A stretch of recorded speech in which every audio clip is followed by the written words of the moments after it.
Krishna. Welcome everyone. तो आज भक्ति विनोद ठाकुर का अपीयरेंस डे है, तो इसलिए मैंने सोचा कि आज हम उनके बारे में बात करते हैं। तो एक बारी प्रेयर्स से मैं स्टार्ट करती हूँ। पहले प्रेयर्स करती हूँ।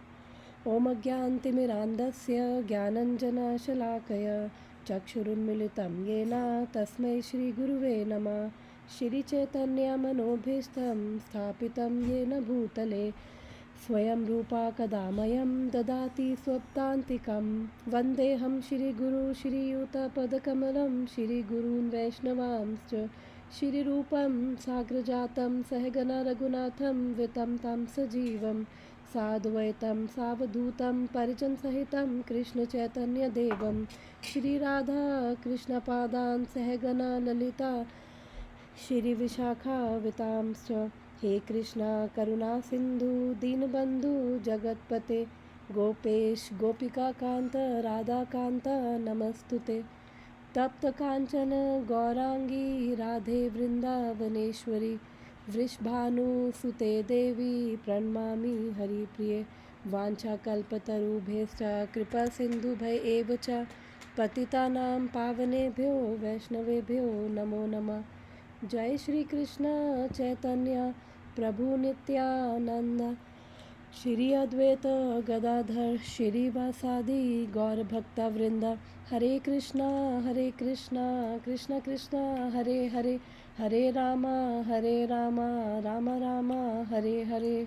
शिला प्रभुपाद की जय, शिला गुरुदेव की जय।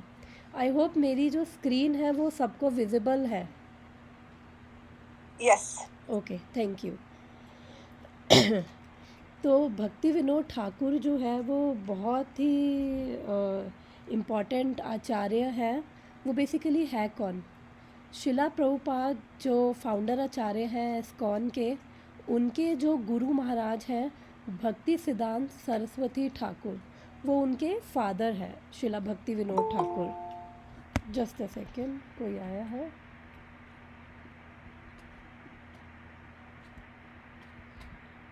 Okay, admit. ओके, हरे कृष्णा। तो भक्ति विनोद ठाकुर है, यहाँ पे डेट लिखी है कि सितंबर 2 1838 को अपीयर हुए थे और फिर जून 23 1914 को उनका डिसअपियरेंस डे है। तो आज बहुत ऑस्पिशियस ओकेशन है, आज उनका अपीयरेंस डे है। और जो वैष्णव है वो जनरली जो भी हमारे आचार्यज हैं उनका अपीयरेंस डे होता है या फिर डिसअपियरेंस डे होता है तो वो फास्टिंग करते हैं नून तक, 12 बजे तक। तो जो भक्ति विनोद ठाकुर हैं उन्होंने बेसिकली रिवाइव किया था महाप्रभु के मिशन को, बिकॉज़ उस टाइम पे बहुत डेविएशन हो गई थी चैतन्य महाप्रभु की टीचिंग्स में। बहुत से वो अब संप्रदाय थे जो आए थे जो जेन्युइन नहीं थे और उन्होंने डेविएट कर दी थी टीचिंग्स। तो फिर भक्ति विनोद ठाकुर ने उन एक तरह से अपलिफ्ट किया भगवान चैतन्य की टीचिंग्स को और उनको वाइडली प्रोपोगेट किया। तो उनका एक बहुत बड़ा कंट्रीब्यूशन है इसमें।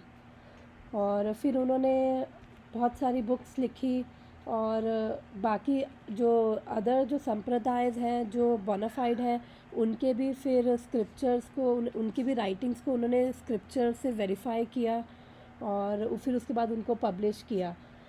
फिर उन्होंने चैतन्य महाप्रभु का जो बर्थ प्लेस है वो उन्होंने प्रेडिक्शन किया था, वो एक मेजर अचीवमेंट था।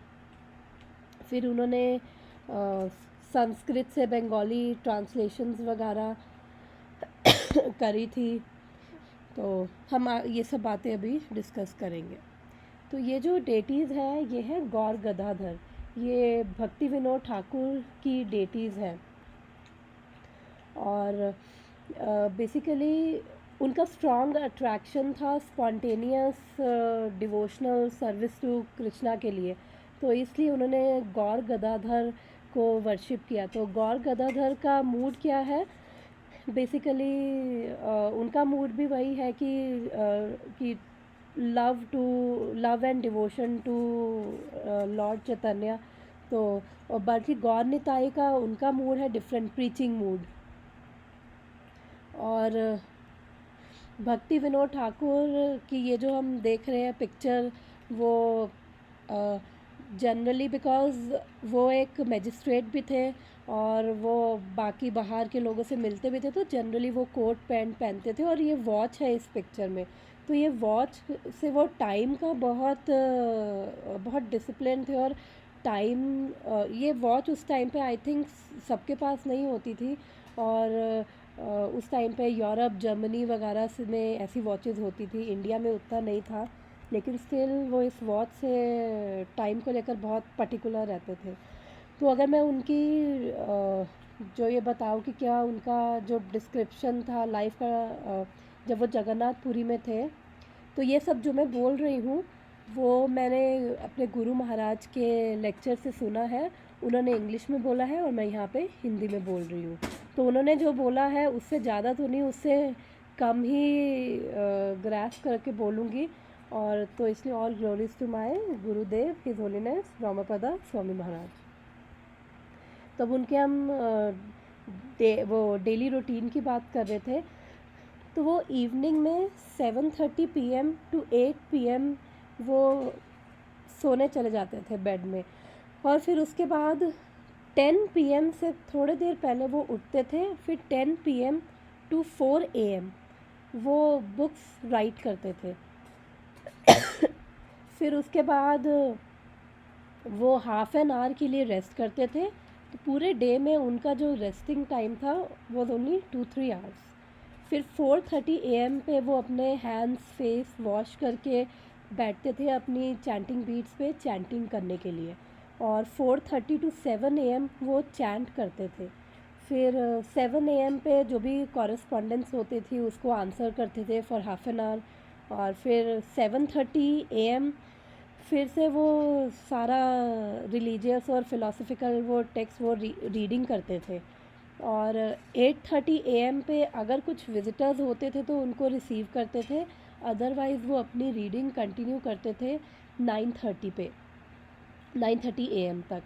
फिर 9:30 AM पे वो ही use to walk back and forth अपने वरांडा में, और वो कंटेम्पलेट करते थे डिफरेंट क्वेश्चंस और उनको सॉल्व करते थे।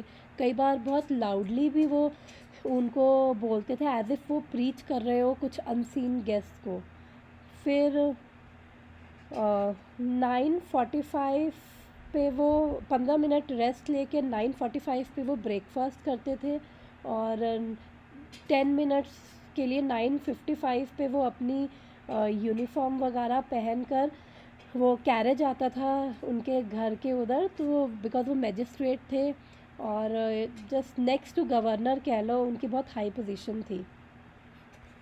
और वो पैंट और कोट वेयर करते थे और अपने उनके जो नेक में वो तुलसी बीड्स थी 6 स्ट्रैंड्स की, वो वेयर करते थे।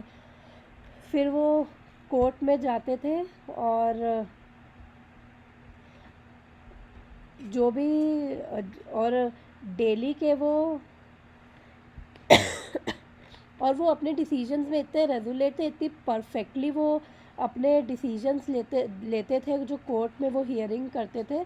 और वो बिना किसी उसके वो अपना बिना किसी हम्बक के वो अपना केस डिसाइड करते थे। और उसके बाद हियरिंग 2 मिनट में हियरिंग भी लिख देते थे।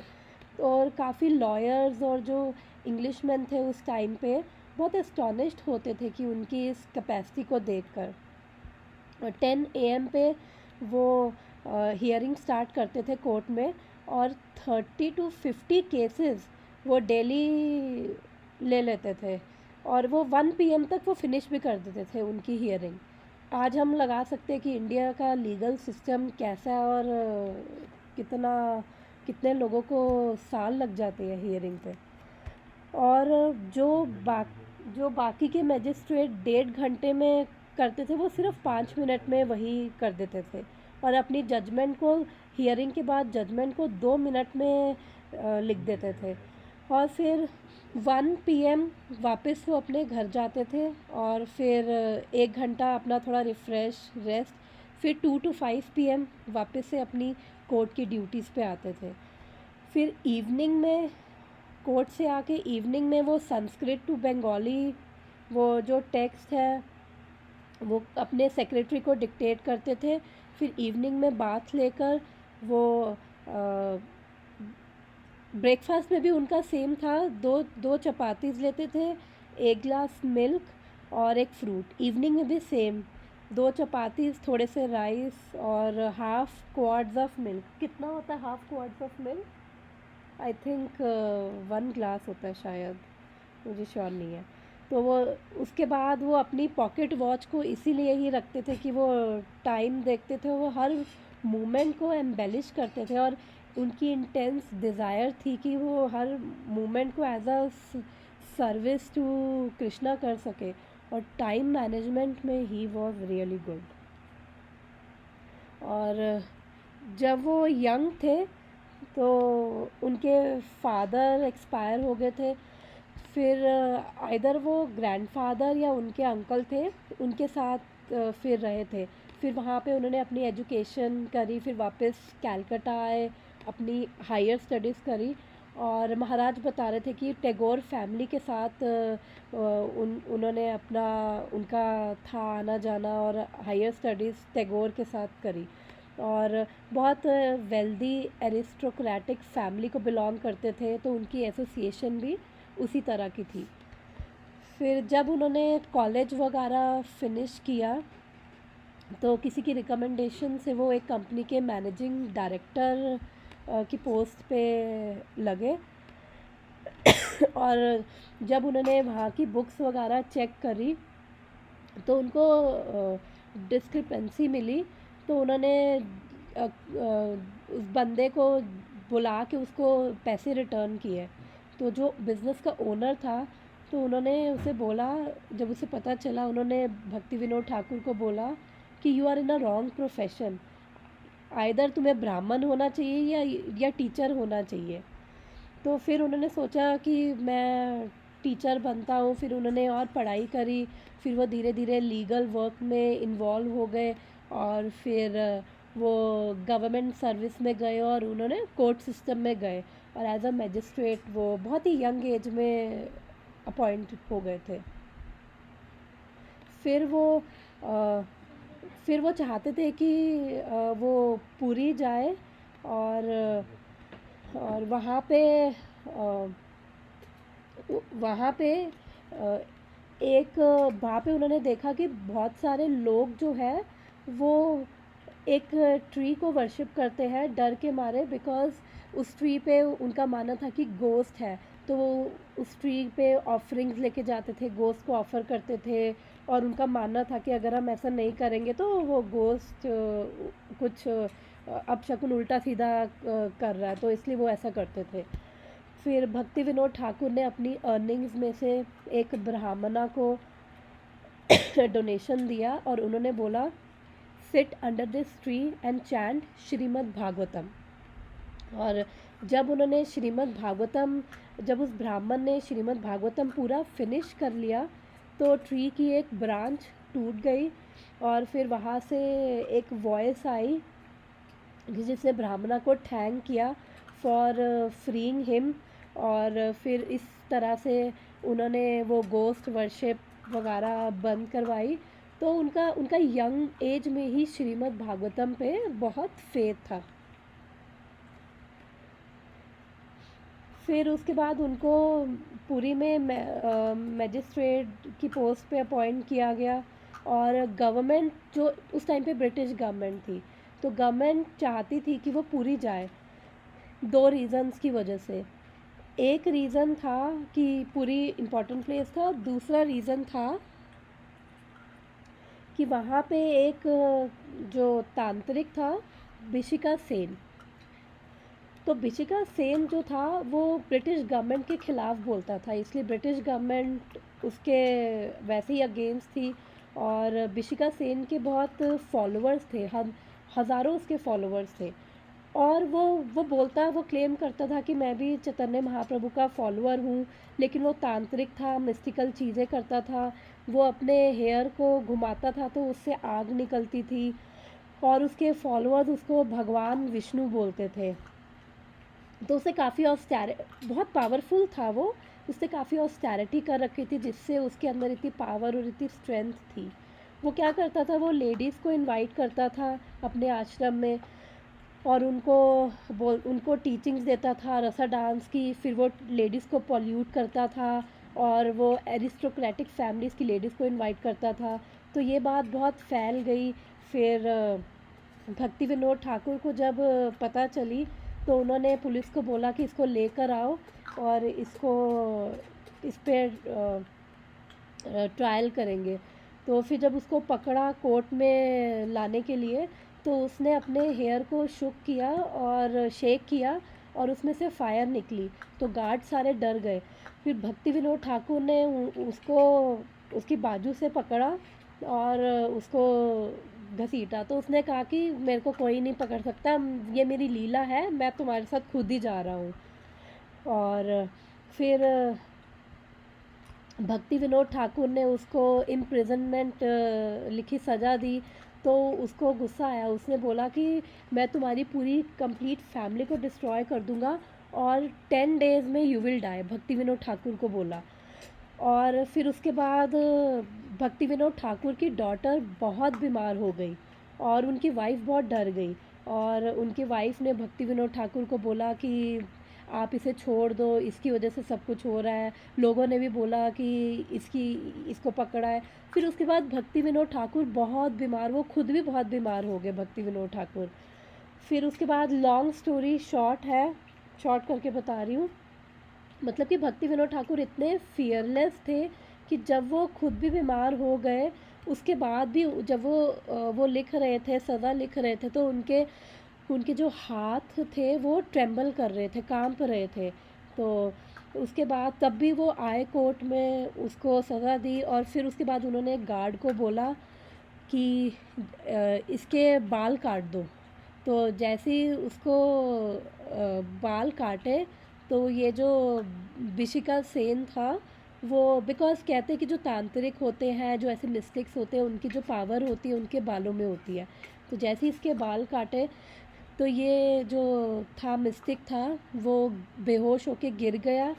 और फिर जेल में इसको बंद कर दिया गया, और फिर कुछ दिन के बाद ये मर गया। तो फाइनली इससे भी लोगों का पीछा छूटा। तो भक्ति विनोद ठाकुर इतने पावरफुल थे, प्लस उनके ऊपर भगवान की कृपा थी कि भगवान ने उनको प्रोटेक्ट किया।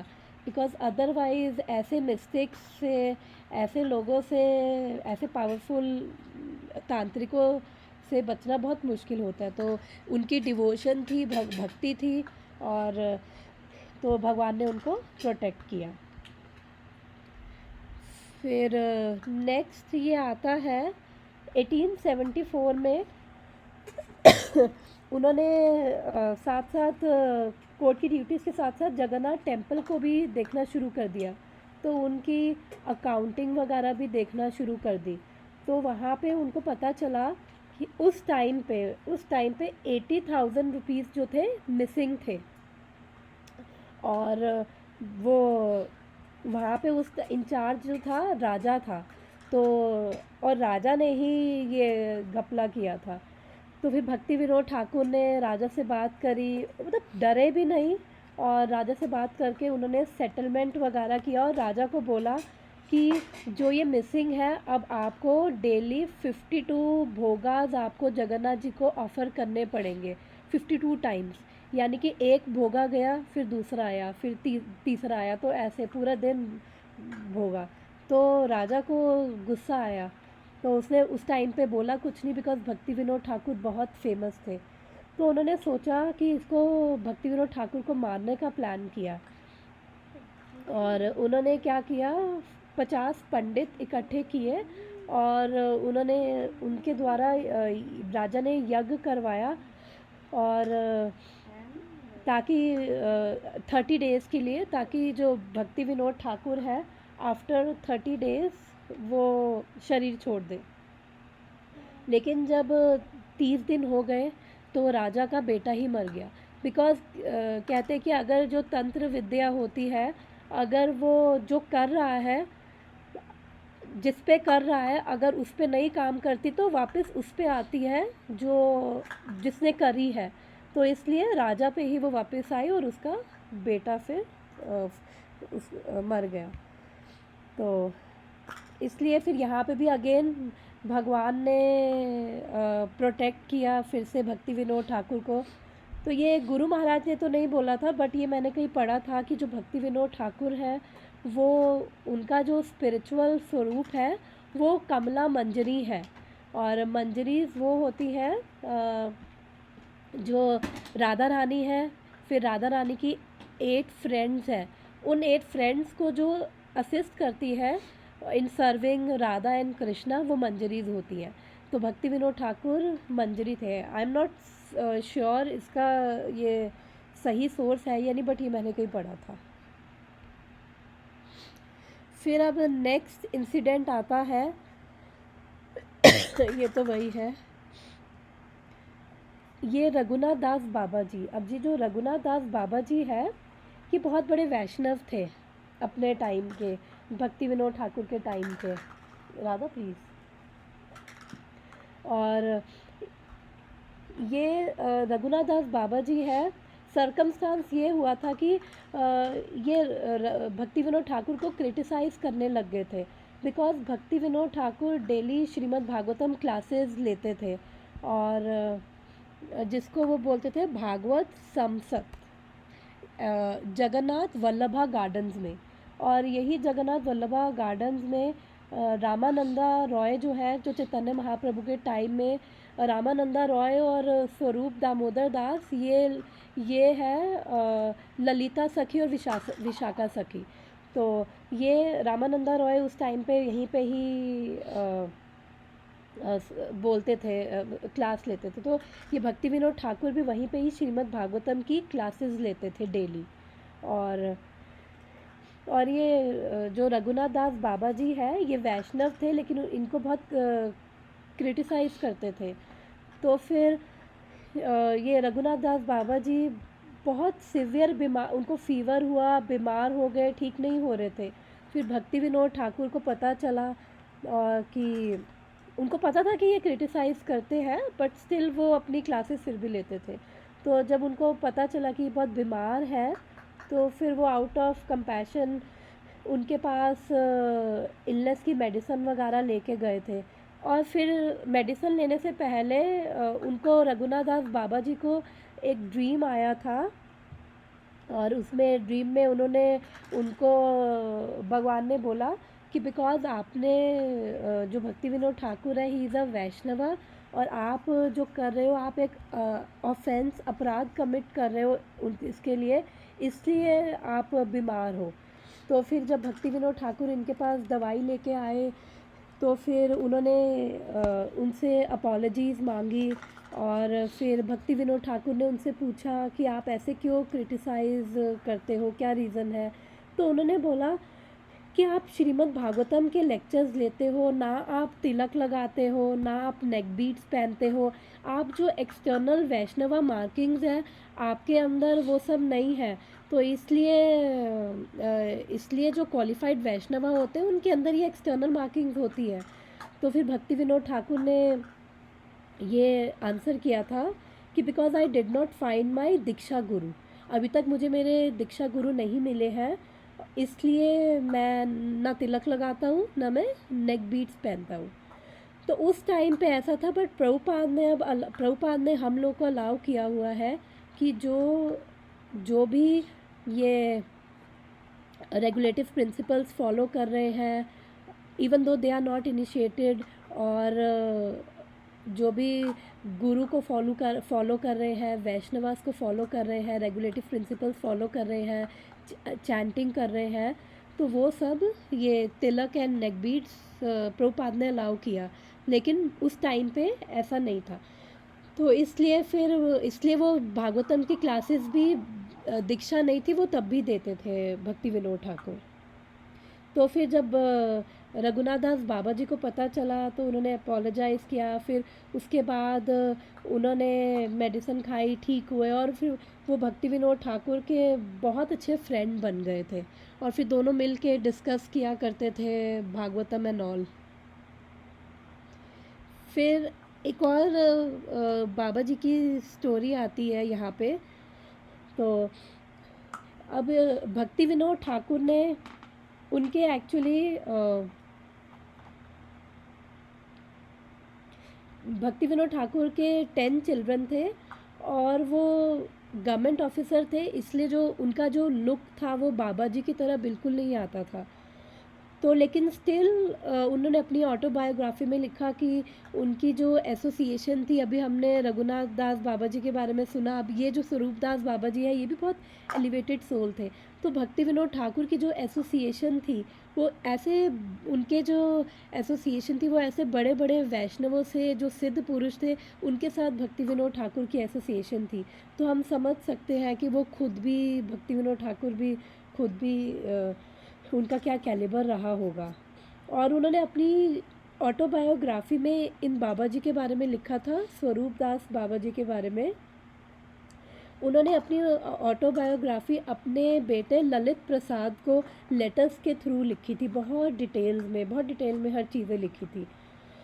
तो उन्होंने स्वरूप दास बाबा जी के बारे में भी लिखा था। तो उन्होंने ये लिखा था कि जो ये बाबा जी थे, स्वरूप दास बाबा जी, वो पूरे टाइम भजन परफॉर्म करते थे, और इवनिंग, पूरे दिन अपनी कुटीर में भजन करते थे, फिर इवनिंग में आते थे, तुलसी महारानी को अभिसेंसेस पे करते थे, फिर लाउडली वो होली नेम कृष्णा का, वो हरे कृष्णा कृष्णा कृष्णा हरे हरे, हरे राम राम राम हरे हरे, तो वो लाउडली चैंटिंग शुरू कर देते थे।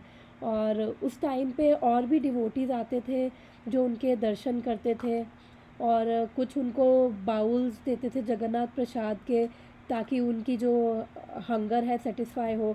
तो वो थोड़ा सा प्रसाद बस एक्सेप्ट करते थे। और फिर उसके बाद एक वैष्णव उनमें से चैतन्य भागवत रीड करता था, और वो सिंपली उसको बैठ के सुनते थे।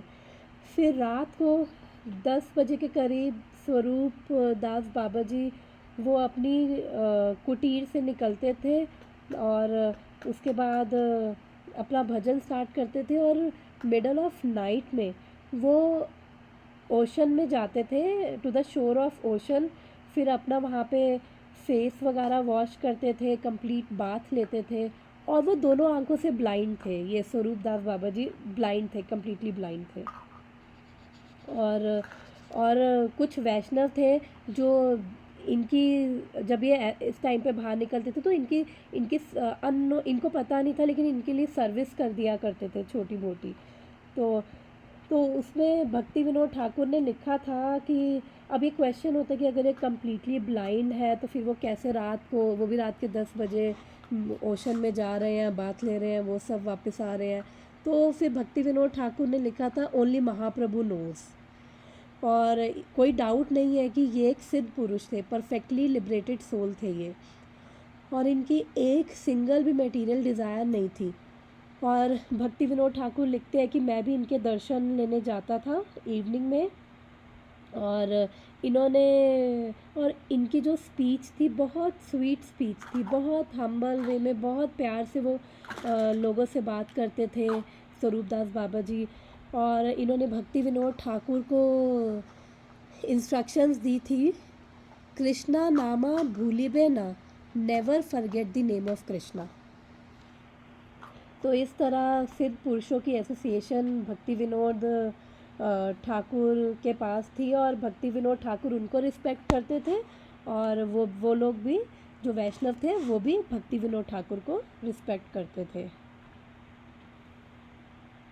अब भक्ति विनोद ठाकुर जो है, इनके जो ये थोड़ा फैंसी भी ड्रेस करते थे, बिकॉज़ इनकी जो ड्रेस थी वो बिकॉज़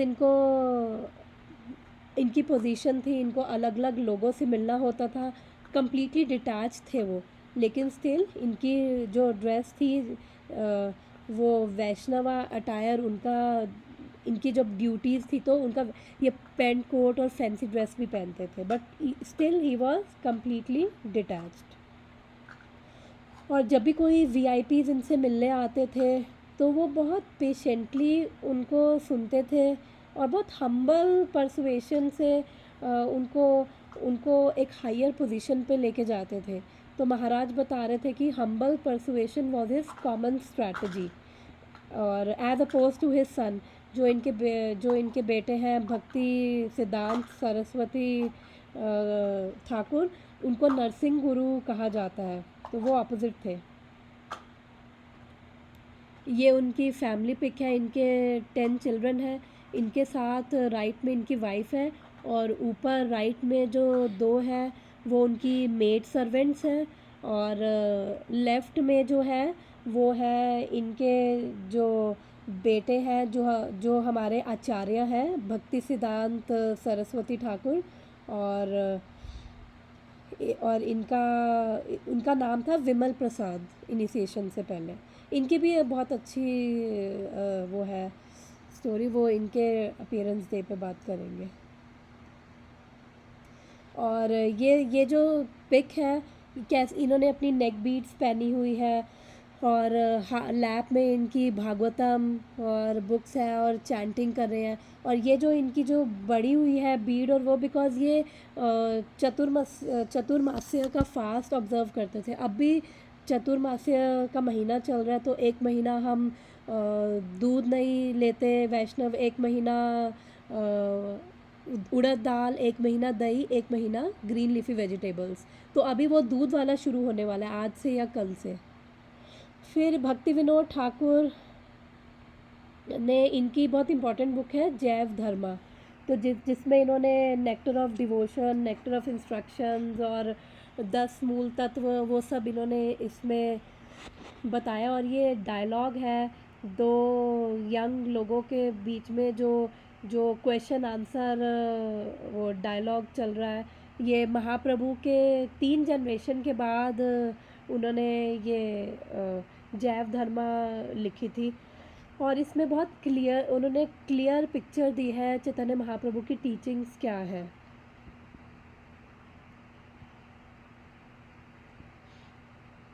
और इनकी ये एक और बुक है भगवत तारका मरीचमाला। मरीचिमाला। हाँ, थैंक यू, मरीचिमाला, भगवता तारका मरीचिमाला, यस, थैंक यू।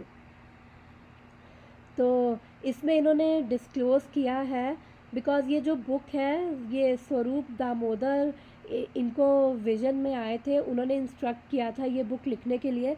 और ये बुक क्या है, ये श्रीमद् भागवतम जो हम पढ़ रहे हैं उसका first canto, first verse, first chapter, first verse, उसी को ही वो उन्होंने पूरा डिटेल में दिया गया, अलग अलग टॉपिक बाय टॉपिक, वो भागवतम के अलग अलग वर्सेस लगा के वो उन्होंने उसी के बारे में एक्सप्लेनेशन है। फिर ये इन्होंने अपनी मैंने बताया था कि इन्होंने अपनी ऑटोबायोग्राफी लिखी थी, खुद इसको स्वलिखित जीवनी ऑटोबायोग्राफी बोला है। तो अपने बेटे को, ललित प्रसाद को, बहुत सारे लेटर्स लिखे थे, उसमें बहुत डिटेल में अपनी ऑटोबायोग्राफी लिखी थी। और ये बहुत वंडरफुल पास टाइम है। और एक बारी वो जब नवदीप में थे, एक्चुअली नवदीप की जो स्टोरी आती है, ये चाहते थे नवदीप जाना, तो वो जो ब्रिटिश गवर्नमेंट थी उन्होंने कहा नहीं नवदीप अभी नहीं, तो इन्होंने रिज़ाइन वगैरह कर दिया था। तो आई थिंक पिक्चर यहाँ पे मैंने सही वो आई नहीं है, तो ये पिक्चर सही नहीं मैंने वो करी। तो इन्होंने रिज़ाइन वगैरह कर दिया, फिर ब्रिटिश गवर्नमेंट ने फटाफट इनको क्या कहते हैं, आई थिंक नवदीप से 25 किलोमीटर शायद दूर है, वो आसपास है कृष्णा नगर, वहाँ पे उन्होंने फटाफट ब्रिटिश गवर्नमेंट ने इनको ट्रांसफ़र कर दिया। और फिर इन्होंने कहा मेरे को आने जाने में दिक्कत है, तो फिर मैं मायापुर गई थी, तो इनके घर के आगे से एक ट्रेन की पटरी निकलती है, जो स्पेशल ब्रिटिश गवर्नमेंट इनको इतना रिगार्ड करती थी कि उन्होंने रेलवे ट्रैक बिछाया था और स्पेशल ट्रेन इनको लेने आती थी इनके घर के पार। और अगर मायापुर जाओगे, अगर मैंने इसमें पिक्चर्स नहीं डाली हैं वो सब, बिकॉज हम नेट पे देख सकते हैं इनकी भजन कुटीर की, इनकी बिलोंगिंग्स की, इनकी डेटीज़ की, फिर इनकी समाधि की, वो सब मैंने इसमें इस प्रेजेंटेशन में पिक्चर्स नहीं डाली बिकॉज वो थोड़ी और बड़ी हो जाती। मेरे गुरु महाराज ने वो सब डाला था, वो सब हमने देखा। मैंने वो स्लाइड, सारी स्लाइड्स भी गुरु महाराज की कॉपीड है, कॉपी पेस्ट है। तो फिर मैंने वो सब नहीं डाली। तो ब्रिटिश गवर्नमेंट ने स्पेशल इनके घर के बाहर से वो रेलवे ट्रैक बिछाया था और स्पेशल कैरेज भेजते थे और ताकि ये उस पे आए। और even after his disappearance also वो ट्रेन वहाँ से निकला करती थी और वो वहाँ पे स्पेशल विसल बजा के इनको ऑनर करने के लिए इनके घर के वहाँ से वो ट्रेन निकला करती थी, स्पेशल विसल बजाती थी। लेकिन आई थिंक 2010 के बाद वो ट्रेन शायद बंद हो गई थी। लेकिन मैं 4 साल पहले गई थी, वो रेलवे ट्रैक तो तब भी था। 4-5 साल पहले मायापुर गई थी तो रेलवे ट्रैक वहाँ पे तब भी था। तो मैं सारा देख के आई थी, इनका रूम, इनका भजन कुटीर बहुत सिंपल और इनकी हम्बल लिविंग थी। तो वो सब देख के आई थी, इनका वो सारा घर। और वहाँ पे जगन्नाथ दास बाबा जी की भी समाधि देखी थी, बिकॉज जगन्नाथ दास बाबा जी इस पिक्चर में है जहाँ पे मेरा माउस जा रहा है। तो वो थोड़ी पिक्चर ठीक नहीं आई, बहुत एजेड थे ये और इनका कोई रेजिडेंस नहीं था। और ये वृंदावन में भक्ति विनोद ठाकुर के साथ उनके शिक्षा गुरु थे जगन्नाथ दास बाबा जी, वृंदावन में उनको मिले थे। और तो मैं बता रही थी कि भक्ति विनोद ठाकुर जब नवदीप गए थे तो वहाँ पे वो एक दिन रूफ टॉप पे खड़े हुए थे और अपने 2 एसोसिएट्स के साथ। तो उनको विज़न हुआ एक, और उन्होंने देखा, उन्होंने एक बहुत बड़ा स्ट्रक्चर देखा और जो राइस फील्ड्स थी उनके बीच में गंगा रिवर की दूसरी साइड में। तो उसके बाद नेक्स्ट उन्होंने रात में भी वही सेम, आई थिंक ड्रीम में उन्होंने वापस वही सेम स्ट्रक्चर देखा।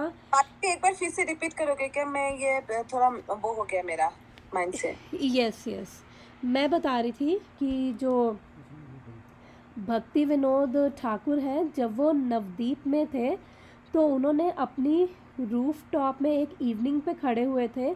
तो वहाँ पे एक राइस फील्ड थी, तो उन्होंने अपने 2 एसोसिएट्स के साथ खड़े थे। तो उन्होंने एक बहुत बड़ा स्ट्रक्चर देखा था राइस फील्ड के बीच में, उनको विज़न हुआ था ये एक्चुअली। और स्ट्रक्चर देखा था गंगा रिवर के दूसरी साइड में। तो उसके बाद next day I think night में सेम उन्होंने वही स्ट्रक्चर देखा और उन्होंने फिर रिसर्च किया। और बिकॉज़ वो गवर्नमेंट ऑफिसर थे और उन्होंने जब रिसर्च किया तो उन्होंने फाइंड आउट किया कि यही महाप्रभु का बर्थ प्लेस है। उन्होंने कंक्लूड किया और उन्होंने, बिकॉज गवर्नमेंट ऑफिसर थे, उनके पास एक्सेस था सारा मैप और वो सब का, तो उन्होंने ये कंक्लूड किया कि ये जो है ये बर्थ प्लेस है। जबकि वहाँ पे कुछ था नहीं, उनको सिर्फ विज़न हुआ था और उन्होंने विज़न में एक स्ट्रक्चर देखा बहुत बड़ा।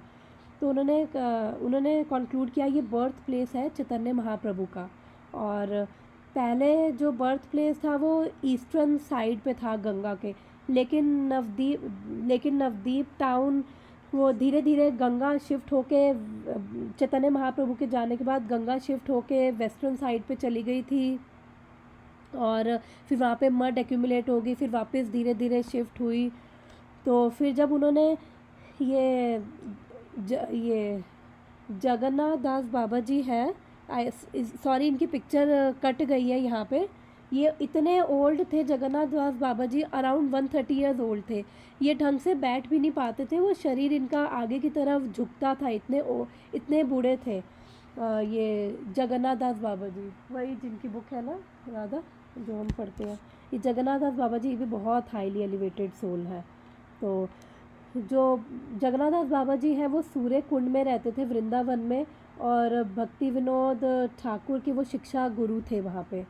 तो फिर जब भक्ति विनोद ठाकुर ने उनको इनवाइट किया नवदीप आने के लिए, और फिर वो उनके इनविटेशन पे आए। तो जगन्नाथ दास बाबा जी का एक सर्वेंट था जो उनको बास्केट में कैरी करता था, ये दूसरी पिक्चर में दिख रहा होगा, बिकॉज वो चल नहीं सकते थे बिकॉज ऑफ ओल्ड एज। तो जब वो आए उस जगह पे, तो जगन्नाथ, ये मेरे गुरु महाराज ने नहीं बताया बट मैंने सुना था कि जगन्नाथ दास बाबा जी इस बास्केट से जंप कर गए और डांस करने लग गए। तो उन्होंने वो इतने एक्सटैटिक हो गए थे कि वो अपने आप को कंट्रोल नहीं कर पाए, और उन्होंने फिर कंफर्म किया यही चैतन्य महाप्रभु का बर्थ प्लेस है, जो भक्ति विनोद ठाकुर ने विजन में देखा था। फिर उसके बाद और उससे जब ये उन्होंने देखा कि ये यही बर्थ प्लेस है चैतन्य महाप्रभु का, तो वहाँ पे क्या थी, राइस फील्ड थी। मैं भी देख के आई थी वहाँ पे, एक्चुअली यहाँ पे भी गई थी जो बर्थ प्लेस है चैतन्य महाप्रभु का। तो वहाँ पे ना सारी वो राइस फील्ड थी, लेकिन वो सारा मुस्लिम्स ने एरिया कैप्चर किया हुआ था। तो वो कुछ भी उगाते थे, वो राइस फील्ड में राइस उगाते थे या टमाटो या कुछ भी उगाते थे, आलू वालू कुछ भी नहीं उगता था, उसकी जगह केवल तुलसी उग के आती थी। तो इसलिए फिर जब बाद में अब उन्होंने देखा अरे हम कुछ भी उगा रहे हैं, कुछ भी नहीं उगता, केवल तुलसी उग के आती है, तो फिर उसके बाद मुस्लिम्स ने वो लैंड फिर अपनी छोड़ दी थी कि बेकार लैंड है। फिर वहाँ पे भक्ति सिद्धांत महाराज है, उन्होंने भक्ति विनोद ठाकुर ने अपने बेटे भक्ति सिद्धांत महाराज को बोला था, तो उन्होंने टेम्पल बनवाया था। और जब ये टेम्पल डग हो रहा था वहाँ पे, तो उस ग्राउंड में उनको डेटीज़ मिली थी, जो चैतन्य महाप्रभु के जो फादर हैं वो उन डेटीज़ को वर्शिप करते थे। उन डेटीज़ का नाम था अधोक्षजा विष्णु डेटी। तो एक तरह से आर्कियोलॉजिकली भी ये एविडेंस था, ये प्रूव हो गया। और भक्ति विनोद ठाकुर के अंदर इतनी वो स्पिरिचुअल उनके अंदर पावर थी, उन्होंने विजन से वो बता दिया। जगन्नाथ दास बाबा जी ने भी कंफर्म कर दिया। फिर जब डेटीज़ मिली तो उससे भी ये कंफर्म हो गया। तो ये आता है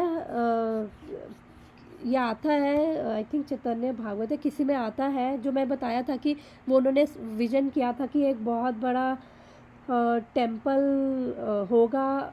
वो अनंत संहिता में भी आता है कि इसके बारे में, जो भक्ति विनोद ठाकुर ने विजन देखा था कि एक बहुत बड़ा टेम्पल बनेगा आगे फ्यूचर में, उन्होंने ये प्रेडिक्शन भी किया था। और अब ये मायापुर में है, मायापुर चंद्रोदय मंदिर के नाम से। तो जब मैं गई थी तो तब कंस्ट्रक्शन चल रहा था, आज से 5 साल पहले। बट फिर धीरे धीरे वो, मैंने सुना है कि अब वो हॉल और वो सब कंप्लीट हो चुके हैं, और ये वर्ल्ड का सबसे बड़ा टेम्पल है।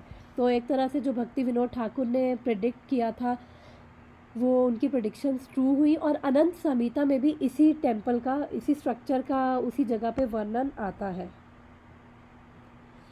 और फिर last but not the least, ये उनका एक स्लाइड डाली थी, ये स्वनंदा सुखदा कुंज, ये भक्ति विनोद ठाकुर का घर है, और उनका समाधि और भजन कुटीर। और यहाँ पे गौर किशोरदास बाबा जी की भी भजन कुटीर है। तो बाकी की मैंने पिक्चर इसमें नहीं डाली। फिर राधानाथ महाराज, इनके बारे में लिखते हैं भक्ति विनोद ठाकुर के बारे में। इन are modern day there was a great descendant of Lord Chaitanya in the disciplic line, who showed the highest principles of exemplary. His name was Bhakti Vinod Thakur. He lived from mid 19th century into early 20th century. He is practically a contemporary example. फिर ये एक वो instance आता है जब भक्ति विनोद ठाकुर ने संन्यास लिया था, उससे 3 महीने पहले वो ब्रिटिशर थे, चीफ सेक्रेटरी थे जो बंगाल के, सर विलियम ड्यूक, उन्होंने भक्ति विनोद ठाकुर को एक लेटर लिखा था कि उनके अंदर, कि आपके अंदर एक्स्ट्रा ऑर्डनरी एबिलिटीज़ है जो एक डिस्ट्रिक्ट मजिस्ट्रेट में होनी चाहिए, उसे आपके अंदर बहुत एक्स्ट्रा ऑर्डनरी एबिलिटीज़ है। तो आप मतलब एक तरह से you were a threat to British control, तो इसलिए मैं चाहता था आपको यहाँ से निकलवा दूँ, और मैंने ऐसा करने की कोशिश भी करी, बट जब उन्होंने देखा कि उन्होंने ये रिनाउंस ऑर्डर संन्यास ले लिया और वो इतने हम्बल है, तो फिर उन्होंने लेटर लिख के उनसे बेग किया फॉरगिवनेस के लिए। और उसके बाद जब भक्ति विनोद ठाकुर ने उनकी फॉरगिवनेस उन्होंने एक्सेप्ट करी, और उन्होंने बोला कि आई कंसिडर यू, उन्होंने रिप्लाई किया कि I consider you to be a good friend and a well wisher all along. और फिर उसके बाद भक्ति विनोद ठाकुर को बहुत एस्टॉनिश्ड हुए कि अच्छा कि मुझे हार्म भी करना चाहते थे, बट वो काफ़ी प्लीज़ थे कि एटलीस्ट उन्होंने रिपेंट किया, और फिर भक्ति विनोद ठाकुर ने इनको ब्लेसिंग्स दी। ये भक्ति विनोद ठाकुर की पिक्चर है जब उन्होंने रिनाउंस ऑर्डर एक्सेप्ट किया था। वो बाबा जी का जब स्टेटस उन्होंने 1905 में उन्होंने एक्सेप्ट किया, तो पहले की पिक्चर और इनमें बहुत डिफरेंस है। इसमें बेसिकली उनके फीचर्स थोड़े डिफरेंट लग रहे हैं, बट उनकी ये नेचुरल पिक है। चलो, ये तो बस भागवतम के बारे में था। तो थैंक यू सो मच, यही भक्ति विनोद ठाकुर के बारे में थोड़ा बहुत जो था मैंने वो शेयर किया है आप सबके साथ। अब आई थिंक अब भद्र पूर्णिमा है, शायद सैटरडे को है, तो बोलते हैं कि भद्र पूर्णिमा में जो श्रीमद् भागवतम गोल्डन थ्रोन पे रख के अपने आप को गिफ्ट करे या दूसरों को गिफ्ट करे, तो he will attain supreme transcendental destination. Gift करने के साथ साथ पढ़े भी, दोनों चीज़ें, गिफ्ट भी करे और पढ़े भी, तो बहुत ऑस्पिशियस है। तो इसी के साथ हम यस भागवतम या भगवत गीता? भागवतम, भागवतम, श्रीमद् भागवतम। Okay okay. तो नेहा गोल्डन ये कहाँ से लाएंगे? आई नो, बट एटलीस्ट वो कहा जाता है कि जो गिफ्ट करते हैं, गिफ्ट करना और गिफ्ट देना वो ऑस्पिशियस है, पढ़ना ऑस्पिशियस है। The whole set of Bhagavatam ना? यस यस यस, जैसा और या मतलब तो हम जैसे पढ़ सकते हैं, ज़्यादा से ज़्यादा हम पढ़ सकते हैं ना? पढ़ सकते हैं, या हमारी जितनी कैपेसिटी हो, होल सेट, हाफ, जितना भी हम चाहे, तो इट इज़ वेरी ऑस्पिशियस भद्र पूर्णिमा में। क्योंकि हमारे पास तो एक ही है भागवतम जो हमें प्रभु जी ने दी है। अच्छा अच्छा, कोई बात नहीं, आप ले सकते हो, आप खुद के लिए ले सकते हो भागवतम, पढ़ते जाओ, लेते जाओ। फर्स्ट कैंटो फिनिश होगा, फिर सेकंड कैंटो, थर्ड कैंटो, या पूरा सेट भी ले सकते हो, आपकी नहीं, इच्छा मेरे को है। पूरा सेट दिया था प्रभु जी ने। ओह नाइस नाइस नाइस, ठीक है, ग्रेट ग्रेट। तो पूरा सेट है, तो भागवतम तो हम डिस्कस करते ही हैं अपनी क्लास में कि भागवतम स्वयं कृष्ण है, साउंड इनकारनेशन ऑफ कृष्णा।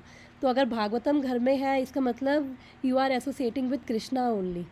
तो if you want to touch Krishna, feel Krishna, तो वो Bhagavatam is sufficient in realisation of Krishna.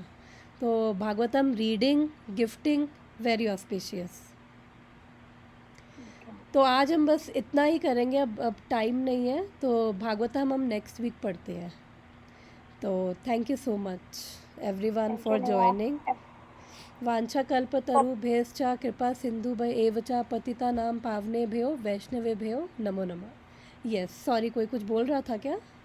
बहुत अच्छा क्लास था, thank you so much, all glories to my Gurudev. मैंने बस जो उन्होंने बोला है वो रिपीट किया है, बस सब कुछ कॉपी पेस्ट उनसे ही है।